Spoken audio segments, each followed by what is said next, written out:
सोचिए, आप एक ऐसे बाजार में जाएं जहां आपको आलू, प्याज और टमाटर की तरह दुकानदार नोटों के बंडल बेचता नजर आए, तो आपको कैसा लगेगा?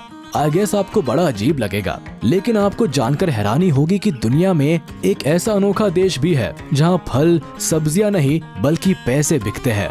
जी हाँ, पैसे जो हमें अपने देश में सीसीटीवी की नजरों में रहते हुए एटीएम या फिर बैंक से मिलते हैं, मगर यहाँ तो मंडियों में ही मिल जाते हैं।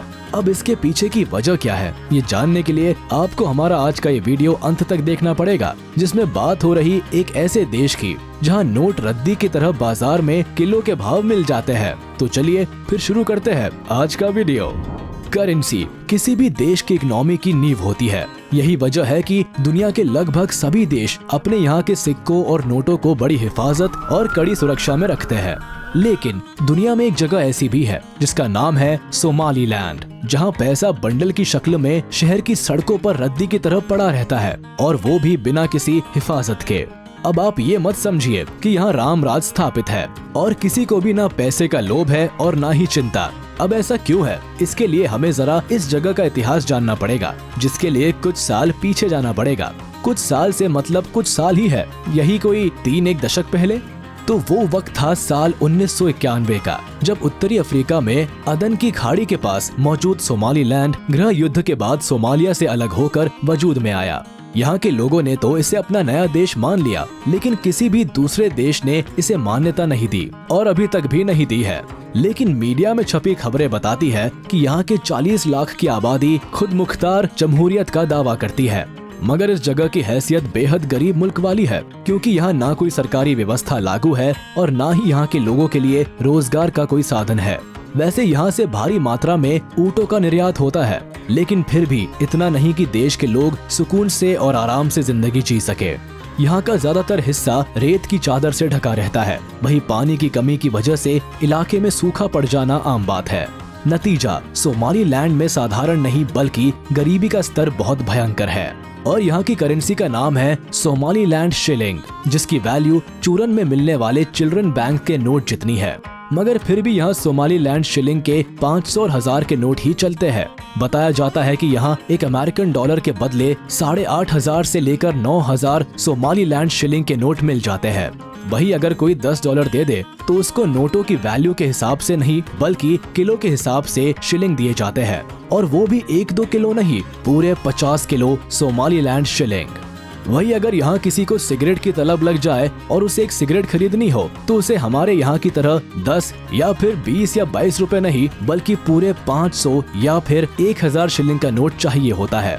वही थैला भर सब्जी खरीदने के लिए थैला भर नोटों की जरूरत पड़ती है, और अगर किसी को गलती से कोई कीमती गहना खरीदना हो तो उसे शिलिंग के नोट से भरा ब्रीफकेस नहीं बल्कि ठेला गाड़ी दुकान तक ले जाना पड़ता है। अब यहाँ हम आपको ई रिक्शा या फिर टेम्पो का उदाहरण भी दे सकते हैं, लेकिन दिया नहीं, क्योंकि यहाँ पर एक पहिए वाली ठेला गाड़ी सबसे ज्यादा चलती है। यही वजह है कि यहाँ की राजधानी कही जाने वाली हर्षिगा के बाजारों में अक्सर लोग ठेला गाड़ी पर ही नोट लाद कर चलते हुए नजर आते हैं। वैसे इस देश की एक खासियत भी है, यहाँ एक तरफ भारत जैसे विकासशील देश में कैशलेस व्यवस्था के लिए अभी भी जद्दोजहद चल रही है, तो वही यहाँ सालों पहले लोग कैशलेस हो चुके हैं, जिसके पीछे की वजह यह है कि यहाँ की करेंसी का डिवैल्यूएशन हो गया है, और करेंसी के रद्दी में तब्दील होने की वजह से लोग लेन देन कैशलेस करने में ही भलाई समझते हैं। वो छोटी से लेकर छोटी और बड़ी से लेकर बड़ी चीजों के लिए सिर्फ मोबाइल पेमेंट का ही इस्तेमाल करते हैं, क्योंकि यहाँ ना तो क्रेडिट कार्ड का ज्यादा चलन है और ना ही डेबिट कार्ड का, इसलिए यहाँ फोन की व्यवस्था जिंदाबाद है। वैसे क्रेडिट और डेबिट कार्ड से याद आया कि इस देश में एक भी अंतर्राष्ट्रीय स्तर पर मान्यता प्राप्त बैंक भी नहीं है। ऐसे में ये बात स्वाभाविक हो जाती है कि यहाँ ना तो कोई बैंकिंग सिस्टम है और ना ही कोई एटीएम। यही वजह है कि आपको यहाँ भिखारी भी बहुत हाई टेक नजर आएगा, क्योंकि वो भी अपना लेन देन मोबाइल से ही करता दिखेगा।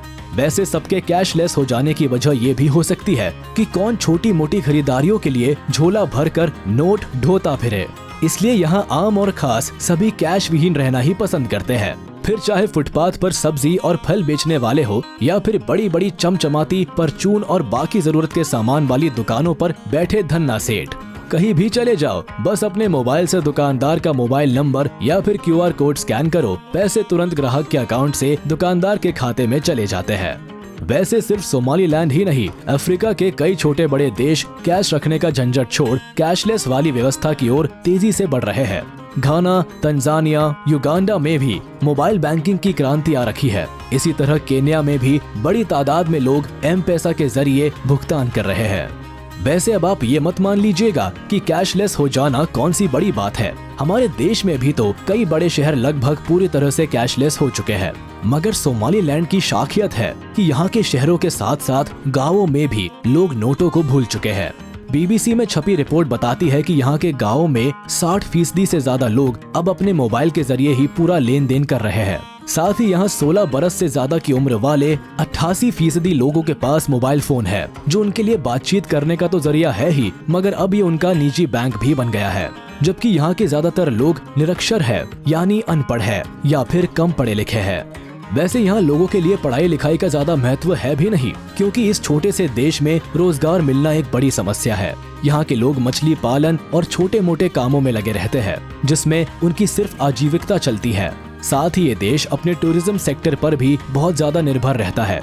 बताया जाता है कि सोमालिया में बीचेस और यहाँ काफी रहस्यमय गुफाएं और जंगल है, जिस पर रिसर्च चलता रहता है और शोध से जुड़े लोग आए दिन यहाँ आते जाते रहते हैं। तो चलिए दोस्तों, पैसों के बाजार और सोमालीलैंड के बारे में बताता ये वीडियो यही खत्म होता है। उम्मीद है आपको ये पसंद आया होगा। आप अपने जेन्युइन रिव्यूज हमें कमेंट करके बता सकते हैं।